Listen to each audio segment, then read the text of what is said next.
careful what books you pick up in a library or a store, because sometimes they come with curses attached. Written in the early 1600s by Martin de Leon Cardenas, The Orphan Story is a novel about a young Spaniard who heads to the Americas in search of fortune. And while that sounds like every adventure story ever, there's a bit of an outlier. There's a bit of a darkness that lurks within its pages that led to the novel not being published until 2018. The first draft was a 328-page manuscript, slightly yellowed, slightly worn and aged, missing a couple of pages. Belinda Palacios, a Peruvian scholar who edited the book for 2 years, she was apparently warned by multiple people about it. So it was first set to appear in 1621 under the pen name of Andre de Leon, but never made it to press due to the presidential atmosphere at the time in Sicily. So the manuscript then sat in the Hispanic Society of America until 1965, when Belinda rediscovered it, and she learned many attempts to publish it had happened, giving rise to rumors that malevolent energy lurked among the almost 400 pages, causing the people working on it to, die. So in an interview she commented on the reported deaths, saying one was from strange diseases, another was a car accident, and something else. So Belinda had heard from other professors she was working with to publish the book. One of them specialized in colonial letters from the Andean regions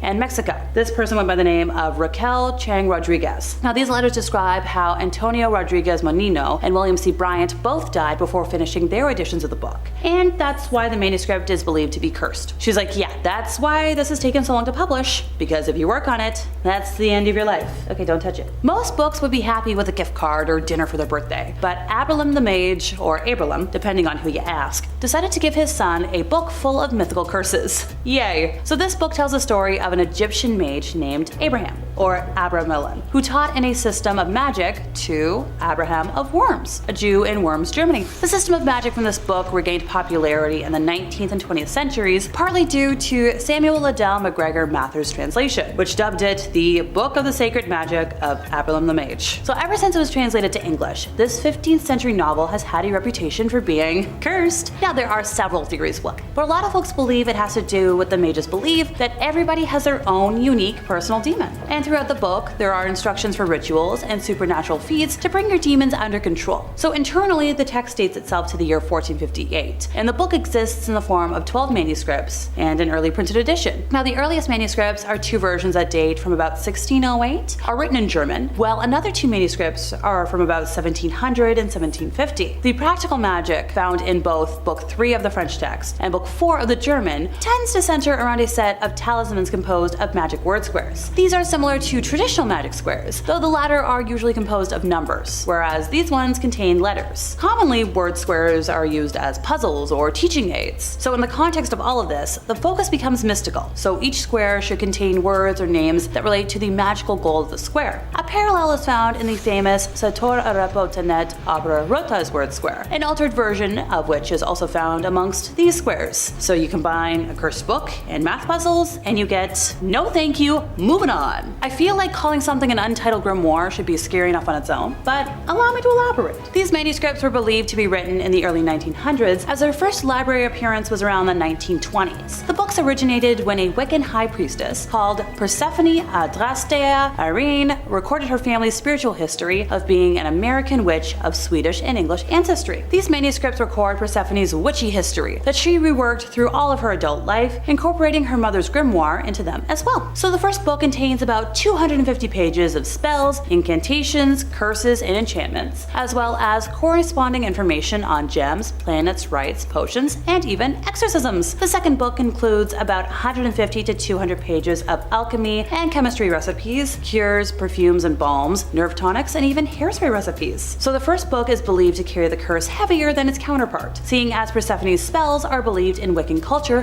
to contain more power than most other records due to the embodiment of herself within them. Originally the books belonged to Alice Montserrat, who moved to the UK in the 1920s to work with famed occultist Aleister Crowley. Later on they both went on to work with the Golden Dawn Order and printed their works and publications as occultism raised into the modern world. So even though Alice did little reporting on the cursed lore over these books, she did make notes as to why she and others within the order believed the curse carried some serious weight. She wrote an inscription warning all those who read it, saying, "To those not of the craft, the reading of this book is forbidden. Proceed no further, or justice will exact a swift and terrible retribution, and you will surely suffer at the hand of the craft." Now this was written not only in English, but other languages as well, because they were like, we really want to warn people, stay away. The Grand Grimoire Grimoire is a black magic grimoire, and different editions date this specific one to maybe 1521, 1522, 1421, but it was probably written during the early 19th century. Some experts suggest that maybe 1702 was when the first edition may have been created, and a Bibliothèque Bleue version, similar to a chapter book of the text, might have been published in 1750. I know, that's a lot of dates, I'm sorry. The introductory chapter was authored by Antonia Venetia del Rabina, who gathered his information from the original writings of King Solomon. So a lot of the material of this grimoire derives from the Key of Solomon and Lesser Key of Solomon, which are grimoires attributed to, you guessed it, the king. Also known as Le Dragon Rouge or the Red Dragon, this book contains instructions on how to summon Lucifer or Lucifuge Rofocal for the purpose of forming a deal with the devil. So the 19th century French occultist Eliphas Lévy, author of Dogmes et Rituels de la Haute Magie, claimed the contemporary edition of Le Dragon Rouge was a counterfeit of a true older Grand Grimoire. So the overall work divided into two books. Book number 1, it has instructions for summoning a demon, and for the construction of tools with which to force the demon to do one's bidding. Book number 2 is divided further into two parts. The Sanctum Regnum and Secrets de l'Art Magique du Grand Grimoire. The Sanctum Regnum contains instructions for making a pact with the demon, allowing one to command the spirit without tools that were required by Book 1, but at a greater risk. Secrets contain simple spells and rituals that you can employ after having performed the ritual of Book number 1. Some editions contain a short text between the two parts, known as Le Secret Magique ou Le Grand Art de Pouvoir Parler aux Morts, or in English, the magic secret or the grand art of being able to speak with the dead, which deals with necromancy. The book describes several demons as well as the rituals to summon them, just all this to make that pact with them. It also details several spells for winning a lottery, talking to spirits, being loved, making oneself invisible, and so forth and so on. This book mentions 3 greater demons, which are similarly prioritized in the Grimorium Verum, and sidebar, in the English translation of the work, the demons are referenced by the more generic term of spirits, which is a term I know a lot of modern Satanists prefer. And finally for today, the Munich Manual of Demonic Magic, or MMDM, or Liber Incantatorium Exorcimorium et Fascinatorium Vererium, is a 15th century grimoire manuscript whose name I totally just butchered. The text, composed in Latin, is largely concerned with demonology and necromancy. Richard Kiekefer edited the text of the manuscript in 1998 under the title Forbidden Rites, a necromancer's manual of the 15th century. Portions of the text in English translation are presented in Forbidden Rites as well, embedded within the author's essays and explanations on the Munich Manual in specific and grimoires in general. The Russian translation of this Latin grimoire was published in 2019, and the first English translation was only published in 2023. There is only one known surviving manuscript of the original manual, which is almost complete, minus the first 2 folios that describe the beginning of rituals. The rest of the grimoire contains complete instructions for the invocation of demons, such as Satan, Lilith, Aseroth, and Samael, as well as the supposed attainment of favors and supernatural powers. Some of the spells allow for,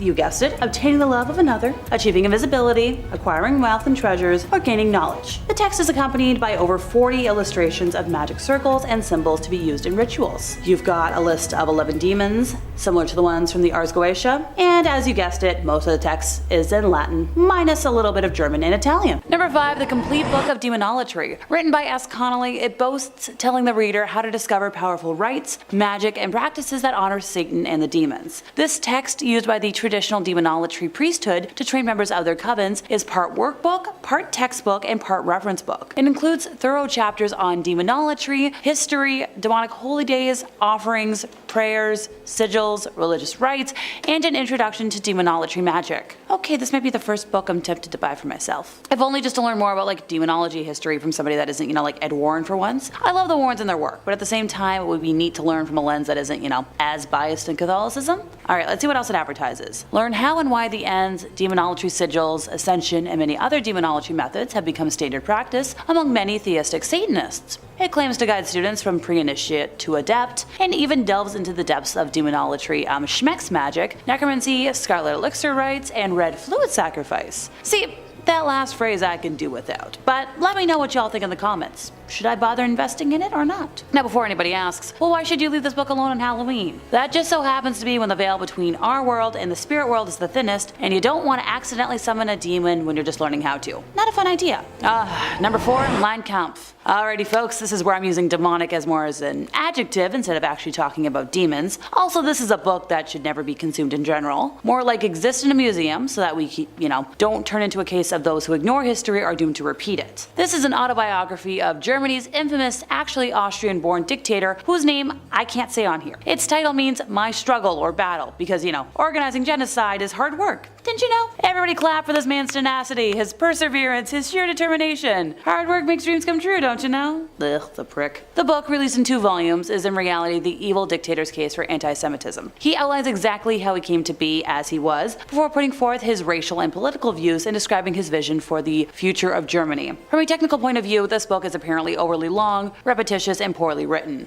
Seeing as it was written by one of the world's most evil men in history, it was deemed just cause for banning it in Austria and Russia. Interestingly enough, Germany held the copyright over this book until 2016. Until then, printing and dissemination of the work was strictly banned. But now that it's, in the public domain, Germany has lifted the ban and actually released a new edition with nearly 2,000 pages and 3,500 annotated notes. I'm not sure this particular book should be available, simply because it was written by the man I cannot name. The fact that he killed 6 million people for no fault of their own is unforgivable enough, but the conditions he kept them and many more in is making me sick to my stomach. So we're gonna move on before I start venting and get off topic today. Number 3, the Grand Grimoire. It is a black magic grimoire, and for reference, a grimoire is a textbook of magic that typically includes instructions on how to create magical objects like talismans and amulets, how to perform magical spells, charms, and divination, and how to summon or invoke supernatural entities such as angels, spirits, deities, and demons. In many cases, the books themselves are believed to be imbued with magical powers, although in many cultures, other sacred texts that are not grimoires, such as the Bible, have been believed to have supernatural properties intrinsically. The only contents found in a grimoire would be information on spells, rituals, the preparation of magical tools, and lists of ingredients and their magical correspondences. In this manner, while all books on magic could be thought of as grimoires, not all magical books should be thought of as grimoires. Different editions date the specific one to 1521, 22, or even as early as 1421, but it was probably written during the early 19th century. Some experts suggest that 1702 is when the first edition may have been created, and a Bibliothèque Bleue version, similar to a chapter book, of the text might have been published in 1750. The introductory chapter was authored by Antonio Veneziana da Rabbina, who gathered his information from the original writings of King Solomon. Much of the material of this grimoire derives from the Key of Solomon and the Lesser Key of Solomon, which are grimoires attributed to the king of the same name. Also known as Le Dragon Rouge or the Red Dragon, this book contains instructions on how to summon Lucifer or Lucifer Focal for the purpose of forming a deal with the devil. The 19th century French occultist Eliphas Lévy, author of Dogmes et Rituels de la Haute Magie, claimed the contemporary edition of Le Dragon Rouge was a counterfeit of a true older Grand Grimoire. And I love petty historical spats. Once again, the overall work is divided into 2 books. So the first book contains instructions for summoning a demon and the construction of tools with which to force a demon to do one's bidding. The second book is divided further into 2 parts: the Sanctum Regnum and Secrets de l'Art Magique du Grand Grimoire. The Sanctum Regnum contains instructions for making a pact with the demon, allowing one to command the spirit without the tools required by book 1, but at greater risk. Secrets contain secret spells and rituals one can employ after having performed the ritual of the first book. Now, some editions contain a short text between the 2 parts, known as Le Secret Magique ou Le Grand Art de pouvoir parler aux morts, or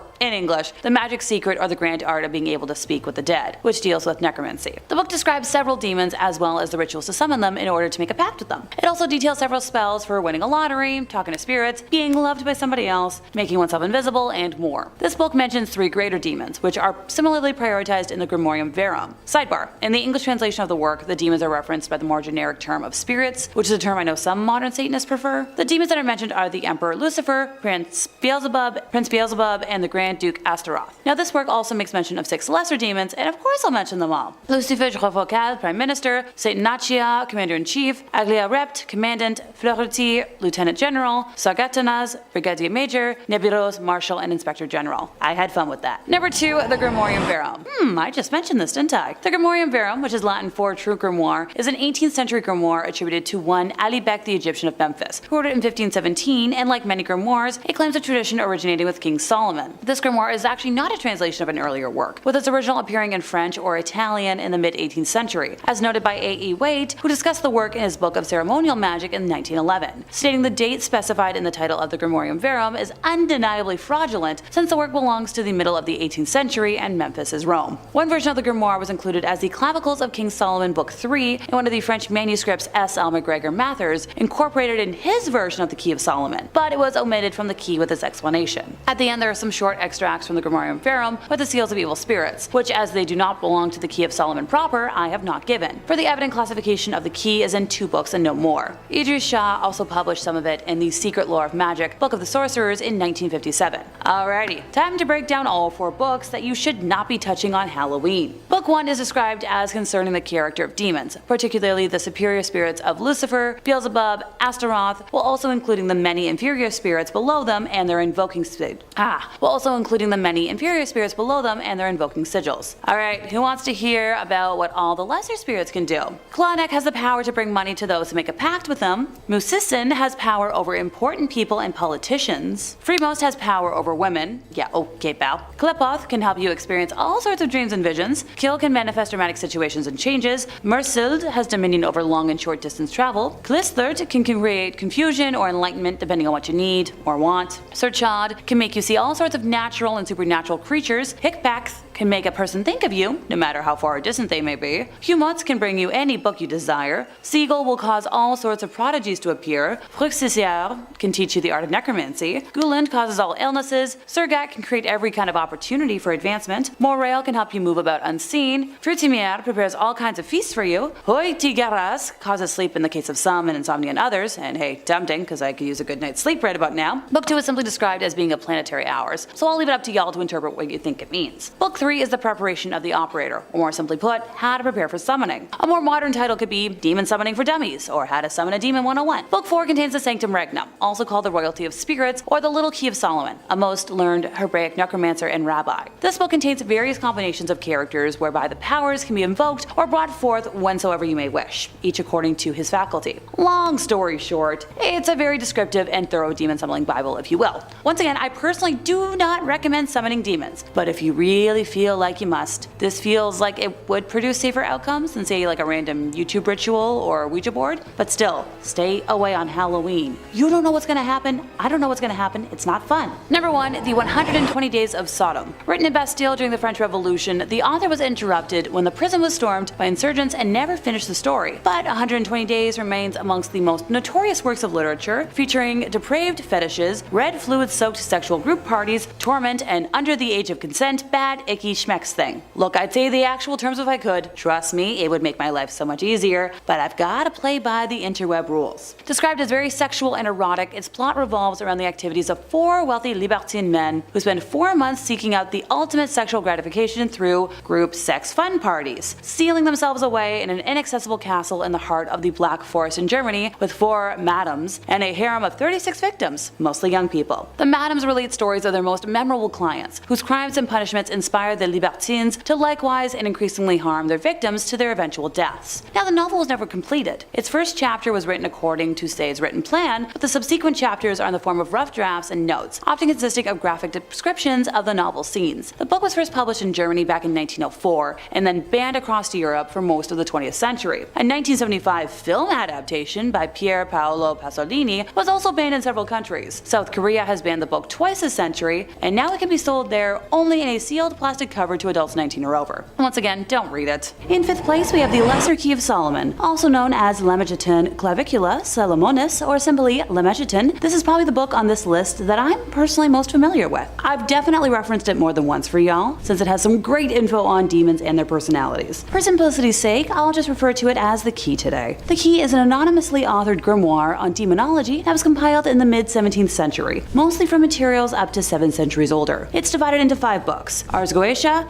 Ars Thurgia Goetia, Ars Paulina, Ars Almadel, and Ars Notoria. The Key is based on the Testament of Solomon and the ring mentioned within it that he uses to seal demons. While most of us know specifically the Ars Goetia for, the 72 demons listed in the ranking, and I promise I'll get to the highlight reel in a moment. Now, while I don't have a technical definition for Ars, the Latin term Goetia refers to the evocation of demons or evil spirits, and is derived from an ancient Greek word meaning charm, witchcraft, or jugglery. In medieval and Renaissance Europe, Goetia was generally considered evil and heretical, in contrast to Theurgia and Magia Naturalis, or natural magic, which were sometimes considered more noble. Okay, the 72 demons I promised. I promise I won't bore y'all and list them all, but some notable ones include King Baal, Duke Valfor, King Baleth, Duke Berith, Duke Astaroth, King Asmodeus, King or Count Fine, and Samael. The Ars Thurgia Goetia mostly references Trithemius's Steganographia, though the seals and order of the spirits are different due to corrupted transmission via manuscript. Rituals not found in Stenographia were added, and in some ways conflicting with similar rituals found in the Ars Goetia and Ars Paulina. Most of the spirits summoned are tied to compass points. 4 emperors are tied to the cardinal points of Carnisiel in the east, Amenadiel in the west, Demoriel in the north, and Caspiel in the south. And 16 dukes are tied to cardinal points, intercardinal points, and additional directions between those. There are in addition 11 wandering princes, so that a total of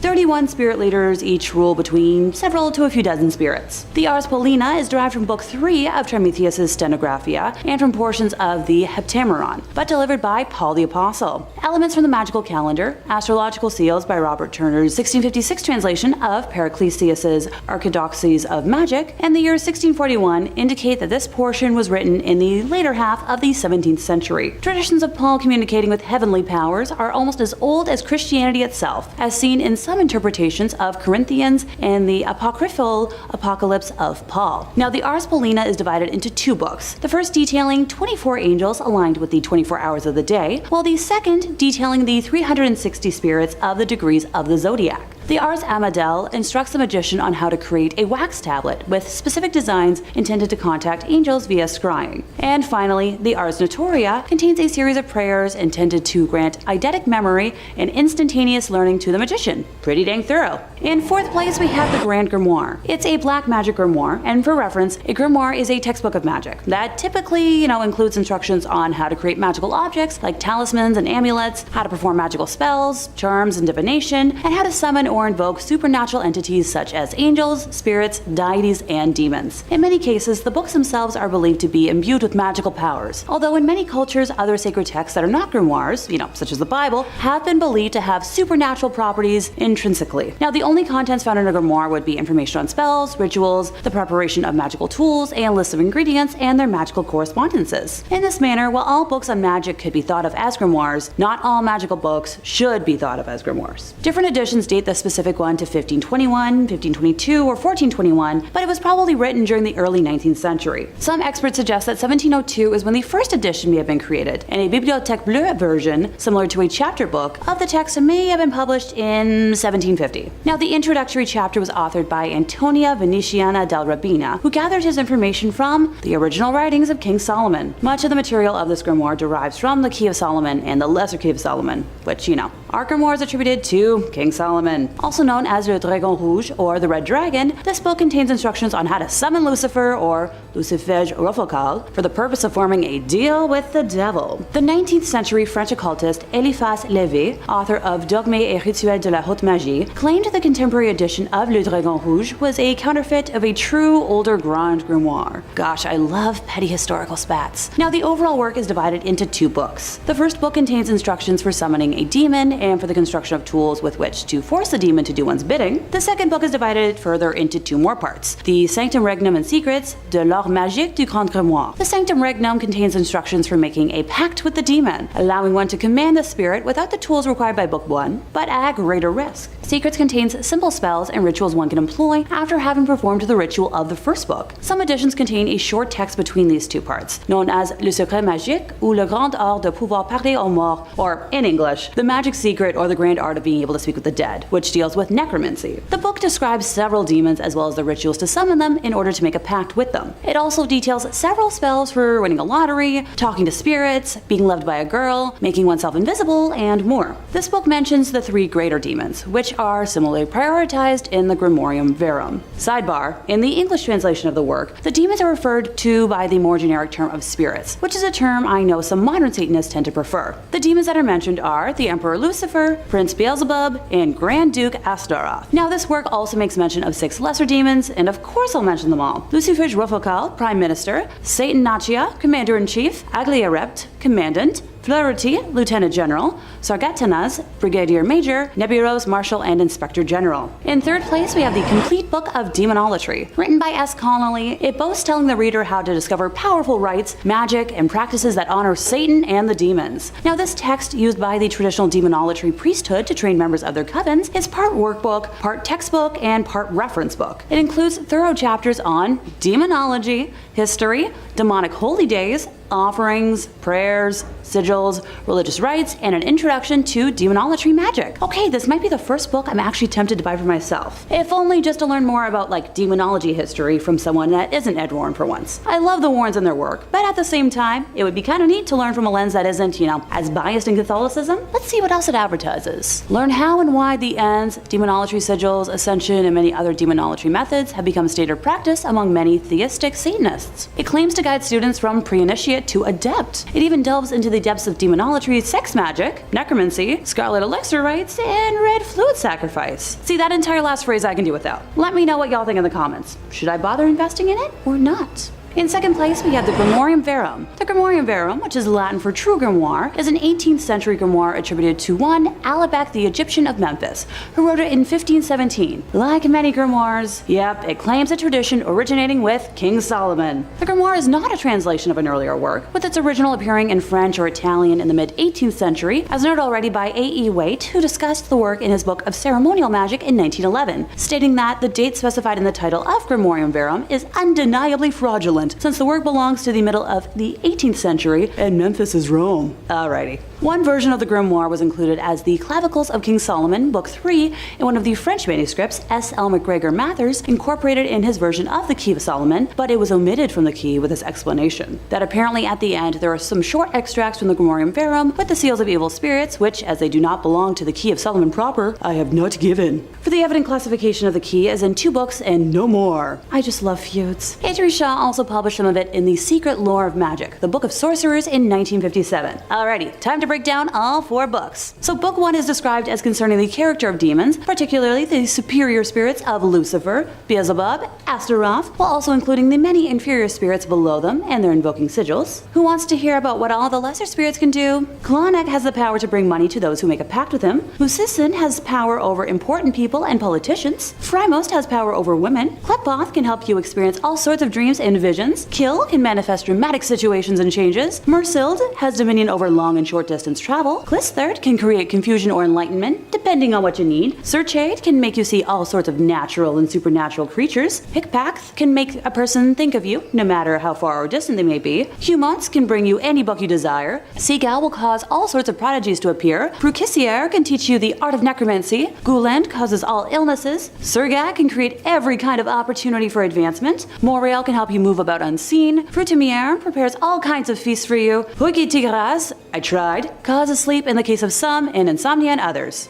Tempting. I could use a good night's sleep. Book 2 is simply described as being of planetary hours, so I'll leave that up to y'all to interpret what you think it means. Book 3 is the preparation of the operator, or more simply put, how to prepare for summoning. A more modern title could be, Demon Summoning for Dummies, or How to Summon a Demon 101. Just saying. Book 4 contains the Sanctum Regnum, called the Royalty of Spirits, or the Little Key of Solomon, a most learned Hebraic necromancer and rabbi. Gee, where have I referenced that before? This book contains various combinations of characters where the powers can be invoked or brought forth whensoever you may wish, each according to his faculty. Long story short, it's a very descriptive and thorough demon summoning Bible, if you will. Once again, I personally do not recommend summoning demons, but if you really feel like you must, this feels like it would produce safer outcomes than, say, a random YouTube ritual or Ouija board. Okay, anything's better than a cursed board, but this one I feel like I can kind of endorse and still sleep at night, you know? In first place, we have the Munich Manual of Demonic Magic. The MMDM, or Libel Incantionum, Exorcismorium e Fascinatorium Variarium, is a 15th century grimoire manuscript. The text, composed in Latin, is largely concerned with demonology and necromancy. Richard Kiekefer edited the text of the manuscript in 1998 under the title Forbidden Rites, a necromancer's manual of the 15th century. Portions of the text in English translation are presented in Forbidden Rites as well, embedded within the author's essays and explanations on the Munich Manual in specific and grimoires in general. The Russian translation of this Latin grimoire was published in 2019, while the first English translation was published in only 2023. There is only one known surviving manuscript of the original Munich Manual, which is almost complete, except for the first 2 folios that describe the beginning of the first ritual. The rest of the grimoire contains complete instructions for the invocation of demons, such as Satan, Lilith, Astaroth, and Samael, as well as the supposed attainment of favors and supernatural powers from them. Some of the spells allow for obtaining the love of a woman, achieving invisibility, acquiring wealth and treasures,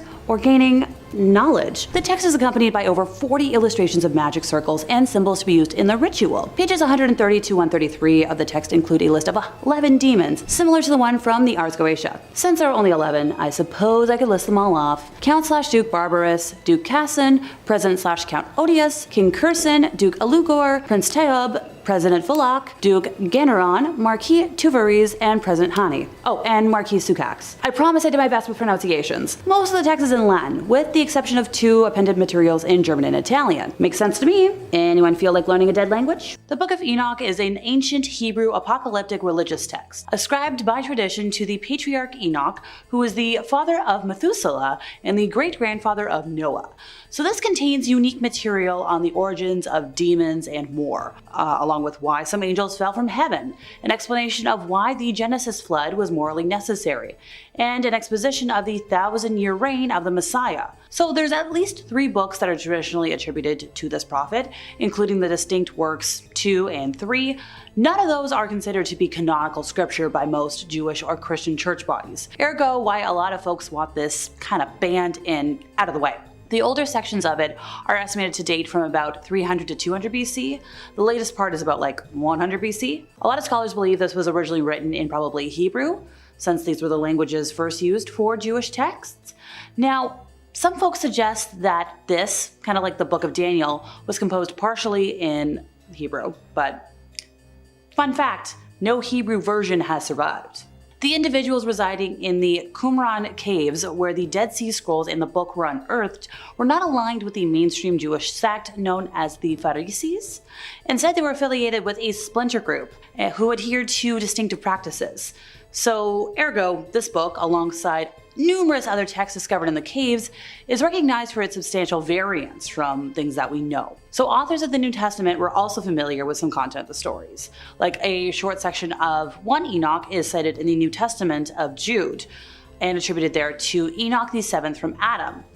But this is kind of a variance on a lot of other things that are more mainstream. Copies of the earlier sections of Enoch 1 were preserved among the Dead Sea Scrolls, like I mentioned already. So this book only survives in its entirety in Ethiopic translation. Yes, it is part of the biblical canon used by the Ethiopian Jewish community, as well as the Christian Ethiopian Orthodox Church, but a lot of other groups regard it as non-canonical or non-inspired.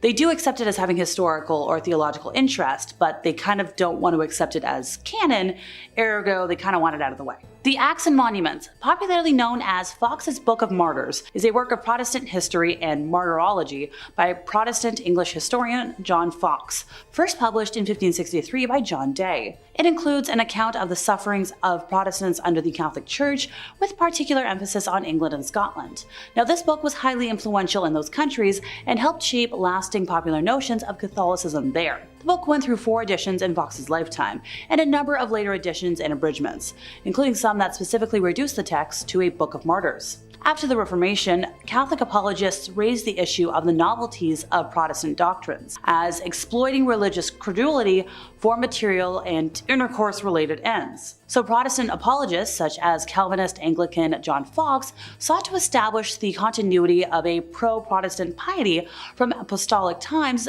to the Reformation. So yeah, the author's credibility was challenged as soon as the book first appeared. A lot of folks accused Fox of dealing falsely with the evidence, misusing documents, and of telling partial truths. In every case that he could clarify, Fox corrected errors in the 2nd edition and the 3rd and the 4th. But by this point, Fox was considered a poor historian, in at least mainstream reference works. The 1911 Encyclopedia Britannica said this of Fox: "The gross blunders due to carelessness have often been exposed, and there is no doubt that Fox was only too ready to believe evil of the Catholics, and he cannot always be exonerated from the charge of willful falsification of evidence. It should, however, be remembered in his honor that his advocacy of religious toleration was far in advance of his day." Memoirs of a Woman of Pleasure, popularly known as Fanny Hill, is a naughty novel by the English novelist John Cleland, first published in London in 1748. Written while the author was in debtor's prison in London, it is considered the first original English prose smut, and the first smut to use the form of the novel. It is one of the most prosecuted and banned books in history. This book exemplifies the use of euphemism. The text has no swearing or explicit scientific terms for body parts, but it uses a lot of literary devices to describe genitalia. For example, the hoo-ha is sometimes referred to as the nethermouth, which is also an example of psychological displacement. A critical edition by Peter Saber includes a bibliography and a lot of notes that are kind of useful. The collection launching Fanny Hill contains several essays on the historical, social, and economic themes underlying the novel. Initially, there was actually no government reaction to it, but in November of 1749, a year after the first installment was published, the author and Ralph Griffiths were arrested and charged with corrupting the king's subjects. So the book eventually made its way to the US. And by 1821, a Massachusetts court outlawed it completely. The publisher, Peter Holmes, was convicted for printing a lewd and obscene novel. So, Holmes appealed to the Massachusetts Supreme Court. He claimed that the judge, relying only on the prosecution's description, hadn't even seen the book. The state Supreme Court was not swayed. The Chief Justice wrote that Holmes was a scandalous and evil-disposed person who had contrived to debauch and corrupt the citizens of Massachusetts, and to raise and create in their minds inordinate and lustful desires. In 1963, after the 1960 court decision in R vs. Penguin Books Limited that allowed the continuing publication of Lady Chatterley's Lover, Gareth Powell's Mayflower Books published an uncensored paperback version of Fanny Hill. The police became aware of the 1963 edition a couple days before publication, having spotted a sign in the window of the magic shop in Tottenham Court Road in London, run by Ralph Gold. Well, an officer went to the shop, bought a copy, and delivered it to a magistrate, Sir Robert Blundell, who issued a search warrant. At the same time, 2 officers from the Metropolitan Police's Obscene Publications branch visited Mayflower Books. Why? Well, they wanted to determine whether copies of the books were kept on the premises. They interviewed Powell, the publisher, and took away 5 copies. Just 5. Well, then the police returned to the magic shop and seized 171 copies of the book. And in December, Gold was summoned under Section 3 of the Obscene Publications Act. By then, Mayflower had distributed 82,000 copies of the book, but it was Gold who was being tried. But Mayflower did cover the legal costs. The trial took place in February of 1964, and the defense argued that Fanny Hill was a historical source book, and that it was a joyful celebration of normal, non-icky intercourse. You know, it was bawdy rather than sinful. Well, the prosecution countered by stressing one atypical scene involving flagellation, and they won. Written in Bastille during the French Revolution, the 120 Days of Sodom is a heck of a book. So the author was actually interrupted when the prison was stormed by insurgents and never finished the story. But it remains amongst the most notorious works of literature throughout history, featuring a lot of depraved stuff, red fluid-soaked naughty group parties, torment and under the age of consent, batty icky things, and a lot more that I can't say because the internet's a fun place. Described as very naughty, its plot revolves around the activities of 4 wealthy libertine men seeking out the ultimate way of gratifying themselves through group parties, sealing themselves away in an inaccessible castle in the heart of the Black Forest in Germany with 4 madams and a harem of 36 victims. The madams relate stories of their most memorable clients, whose crimes and punishments inspire the libertines to likewise and increasingly harm their victims to their eventual deaths. Now, this novel was actually never completed. Its first chapter was written according to Sade's written plan, but the subsequent chapters are in the form of rough drafts and notes, often consisting of graphic descriptions of the novel scenes. So this book was first published in Germany in 1904 and then banned across Europe for much of the 20th century. In 1975, film adaptation was also banned in several countries. South Korea has banned the book twice this century, and now it can only be sold there if you're like 19 or up. And finally for today, Mein Kampf is a book that should really only exist in a museum, so that we don't turn into a case of those who ignore history are doomed to repeat it.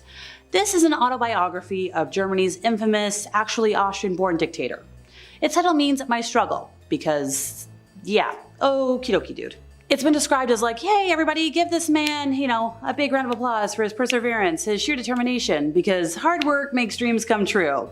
The book, released in 2 volumes, is in reality the evil dictator's case for all the bad things he did. He outlines exactly how he came to be, well, who he was, before putting forth his views and describing his vision for the future of Germany. Interestingly enough, Germany actually held the copyright over it until 2016, and until then, printing and distributing this book was banned. But now that it's in the public domain, well, the ban's been lifted. There was actually a new edition released a little while back, but still, when you think about who wrote it, I'm not saying it should be completely erased from history, but maybe it should just be kept in a museum. Number 5 on this list is Scary Stories to Tell in the Dark. You may be familiar with this title because there was actually a movie adaptation that hit the screen super recently. Back in 2019, Scary Stories to Tell in the Dark came out in film format. But this movie was based off of a book, and for the longest time, this book was super banned. SCMP says this one stands out on the list because unlike the other banned or challenged books, Scary Stories is not political and it doesn't contain any references to drugs or sex. So why were these collections of horror stories so controversial? Some of the stories could be pretty scary and parents felt that they were inappropriate for their children, which is fair considering these are stories about being buried alive, cannibalism, and way more. But for many people, the real issue was the artwork by Stephen Gammell, an incredibly talented illustrator who no doubt caused nightmares for thousands of children since the book's first publication in 1981. So literally, guys, this book got banned because it was too scary. Think about that for a second. The author literally did too good of a job at making a horror book that people thought no one should read it. If I was the guy who wrote this, then I wouldn't know whether to take that as a compliment or like a criticism, to be honest. The people who banned this thing couldn't hold it down forever though, because at the end of the day, it is some great literature for those who love horror. Number 4 on this list is Fire and Fury. Now, this one I felt like I had to bring up because it happened really recently with the former president of the United States. Skyscape says Wolf's gossipy tell-all describes a dysfunctional presidency perpetually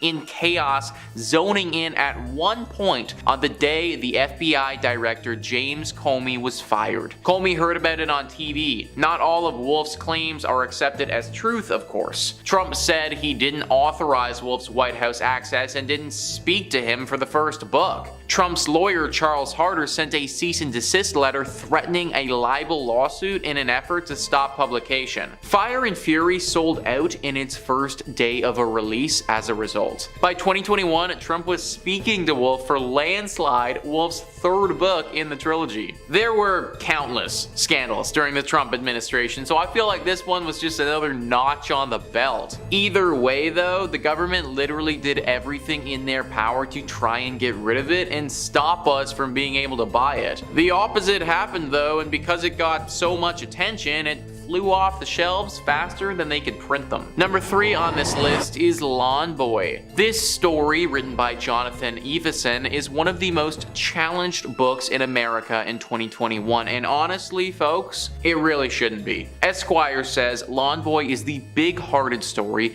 of Mike Munoz, a young Chicano striver working on a landscaping crew in Washington. As Mike fights against the soul-crushing forces of classism and racism to achieve his American dream, he also comes to terms with his sexual identity. Though the novel was written for an adult audience, teens fell in love with Lawn Boy, leading it to be awarded an Alex Prize, an award bestowed by the Young Adult Library Services Association to books written for adults that resonate with teens. Critics slammed the book for the LGBTQ content and sexually explicit material, pointing to a sexual encounter between two young men. Iveson has received hate mail and death threats as a result of campaigns to ban his book, but he remains uncode. When I look at the wealth of great literature that enlightened souls have sought to ban through the ages, how could I feel anything but pride to be listed among them, he wrote. To those who would ban my book and burn me at the stake because they are ashamed of their own past experiences or uncomfortable with any non-binary sexual identifications, I hope you find healing. And literally, guys, shout out Jonathan on that one. When I found out that this book was something that people were trying to ban in literally 2021, it kind of blew my mind. Like, sometimes I think that the world is past stuff like that, and I do want to say that I think most people are. Like in America, 87% of people don't think that books should get banned. So at the very least, regardless of their views on things, they think that there should be a freedom of speech or writing. Either way, the government hasn't actually forbidden you from reading this book. People tried to do that. And I say, you shouldn't listen to them. Number 2 on this list is Animal Farm. So if you wanted to read Animal Farm now, then you probably wouldn't have too hard of a time getting your hands on a copy. But back in the day, this wasn't always the case. In fact, the government for a long time wanted nothing to do with the book. Spyscape says Animal Farm was a target of censors and spies. The satire revolves around farm animals who rebel, hoping to create an equal society. Instead, they end up living under Napoleon, a dictatorial pig. The USSR saw it as a critique of its politics and banned the book. The UAE briefly banned Animal Farm because of its talking pigs seen to be against Islamic values. The CIA, meanwhile, turned it into a propaganda tool and funded an animated movie of the same name, although spies changed the book's ending. If we think about it logically for a second, it makes sense why a government wouldn't want Animal Farm to get read by the general public. This is especially heightened when we think about it from the perspective of a controlling government like the USSR was. In their brain, they probably saw this book as a bit of a threat. The public reads it and then starts getting some sneaky ideas about how they're going to revolt and start their own new country with a totally new government. And then this even goes a step further because the CIA started pushing this book and marketing it as something against the USSR. What was a fictional story turned into this whole political thing caught between the two biggest superpowers in the world when it was released. And number 1 on this list is the Anarchist Cookbook. This book has had a roller coaster of a life since it was written. Big Thing says, since it was first written in 1971, much of its information is out of date. But some topics, like how to make improvised bombs, don't have an expiration date. The book provides instructions for making LSD and tear gas, primers on how to operate various firearms, how to sabotage different kinds of infrastructure, and writing on anarchist philosophy. The book was written by William Powell, a manager of a bookstore in Greenwich Village. Powell quit his job, however, to write the Anarchist Cookbook. My motivation at the time was simple, said Powell in an article for The Guardian. I was being actively pursued by the US military, who seemed single-mindedly determined to send me to fight and possibly die in Vietnam. Its countercultural, violent message proved popular today. It is sold in excess of 2 million copies. It should come as no surprise that the book is infamous and controversial, but the kinds of criticism it attracts varies depending on the source. Governments across the world clearly have a negative opinion of the book. It does, after all, advocate for violent civil disobedience. The Anarchist Cookbook is banned in Australia. In the UK, possessing the book, though not illegal itself, has often been used as evidence in terrorism cases. A teenager was accused of and later acquitted of a plot to assassinate British National Party members in 2008. In 2017, a 27-year-old who had traveled to Syria and possessed a copy was accused of being a terrorist. It turned out that he had merely printed a copy of the Anarchist Cookbook for use in a role-playing game in a university society. So clearly the government does not like this book at all. I think it's a bit much for people to be accused of certain things just by owning the book, but I also kind of see why it happens based on the contents of the text. Just be aware that if you pick this book up, then the government may start keeping tabs on you. Number 5, The Yellow Wallpaper. Okay, The Yellow Wallpaper. I first read this book when I was in 5th grade, and I do know that it is a lot of required reading for a lot of people. Like, you'd read it in 9th or 10th grade. So you may be thinking now, oh my god, V, why would you put this on the list? It's not cursed, we can all read it. It's a weird book. And it's a good book, a really flipping good book. And I know that we have a lot of videos on this channel of books that are cursed that you cannot read and that you will never get the chance to read. So I wanted to create a video about books that are going to mess up your head and twist your psychology into a complete knot. But if a complete mind twist doesn't interest you and you would prefer hearing about the more supernatural aspects of Top 5 Scary, just search books on our channel's search bar and you will get a plethora of videos to choose from. Today, I really want to talk about things that we can all relate to. But if you are interested in some reading that will mess your mind up and leave you scared and thinking for the rest of your life, definitely stick around because we are about to get into some really cool and twisted reading. So number 4,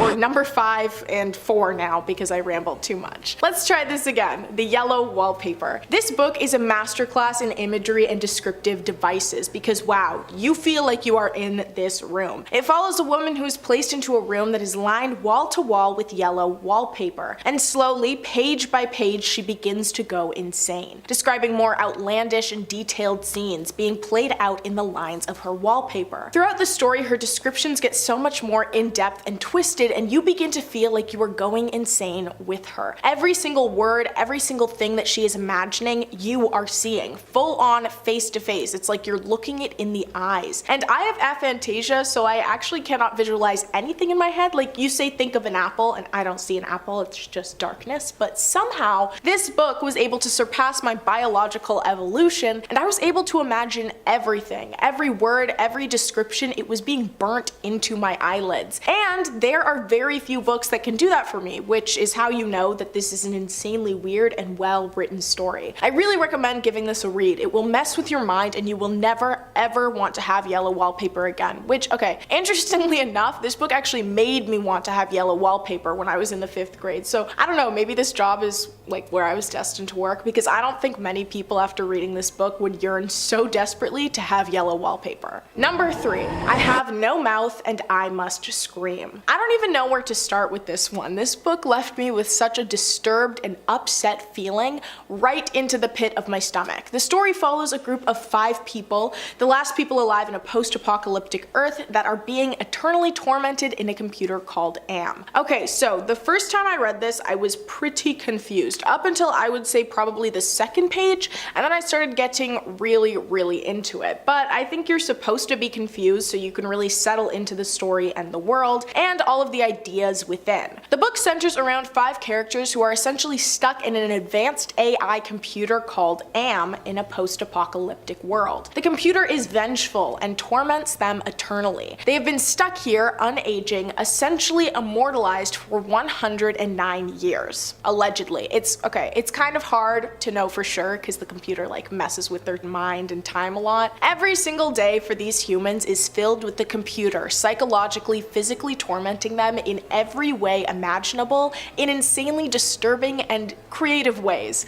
The book ends with the character who we are hearing the story from realizing that the only way to end the torment they are experiencing and to hurt the computer in some way as like revenge is through their death or by taking away AM's toys. Somehow he ends up being the last one alive. I won't spoil it exactly, but everyone else is dead except for him. AM is very upset by this, so AM ensures that for the rest of eternity, he, the last alive, will suffer every day and will never be given the chance to escape through death like the others. He is essentially turned into a living blob, lacking limbs and appendages, lacking ears and eyes and a mouth. He's just a mass of goo. His eye sockets are described as being filled with a white fog. He is stuck unmoving for the rest of his eternal life, which of course brings us to the final line of the book and the title, I have no mouth and I must scream. So yeah, this is an incredibly disturbing book. Cursed, I guess you could say. I would definitely recommend giving the story a read. It is short, but the impact it will have on you is nothing less than long-lasting and permanent. Number 2, The Lottery. I first read this book a couple of months ago in July. It was an English camp retreat that I read it at, which I won't get too much into, but let's just say I did not enjoy that too much. I was one of 2 girls in a group of 18 guys, and they were all years younger than me, and most of them weren't funny and mansplained everything to me, which is my worst nightmare, and it was painful. But actually, from the teachers, it was a very educational experience, and I learned a lot, and one of the things I learned about was this story, The Lottery. It is a short story written by the famous Shirley Jackson, and it definitely makes you think. Upon first read, it definitely gives off Hunger Games vibes, and I'm sorry I said vibes, but there is no other way to explain it. Same vibes. It is a very surprising read. I think you'll be surprised by the ending, but upon rereading it, you kind of realize how brutally obvious every piece of foreshadowing was. But upon the first read, you're left with an uneasy feeling. You do not expect what's to come, especially up until the 3rd page. You really don't realize how uneasy everyone is in the story. You hear about a tradition that other towns are considering canceling. You hear about these very young people going around in groups of friends and picking up pebbles that are being collected in piles after being released from school. You hear casual conversation being exchanged through neighbors. You don't hear the underlying unease that is being sown throughout the crowd of people. Someone goes up to the front of the crowd, and next to a dinky yet looming box, they begin to explain that they will be drawing names, like every year in this town's annual lottery. The reader thinks, oh, a game, a lottery, a winner. This is exciting, this is cool, this is great. But you do not expect the ending, and for me it was kind of a whoa moment where I had to take a step back and reevaluate where the book had shifted to. It's a great book filled with eerie imagery and explanations, and another that will absolutely stay burned into your mind. Number 1, The Landlady. This book is by one of my all-time favorite authors, Roald Dahl. Responsible for creating some of the most famous stories of all time like Matilda, The Witches, James and the Giant Peach, The BFG, Lamb to the Slaughter, and so many more, it's no surprising that he would be capable of creating a truly disturbing short story, very worthy of being on this list. So, The Landlady follows a boy named Billy who is starting a new job in a new town. He looks for a place to stay the night when all of a sudden he sees a beautifully charming and warm house advertising itself as a bed and breakfast. It is run by a friendly but odd lady, and only 2 guests had previously stayed there in the past 3 years. We know there have only been 2 guests thanks to a guest book that the old woman makes every single guest who stays there sign, which she tells Billy, and when Billy is signing it, he recognizes the 2 names, which are the only ones on it, but he can't remember where he recognizes them from, though he feels like they were both famous for the same thing, like they were in a newspaper or something for the same thing. I won't spoil anything because uncovering the truth yourself is far more exciting. Throughout the book, you feel an uneasy sense of dread, discomfort, and frustration as the naive main character innocently believes everything he is being told and does not seem to comprehend the idea that he could be in danger. It is an extremely captivating book, and I find the descriptions to be very lively. The dialogue is eerie and sets the tone of the story masterfully. This book leaves you with a sinking feeling like no other. If you are looking for a read that will stay in your mind every time you check into a small B&B, which, you know, it's not very common anymore, this is definitely the book for you.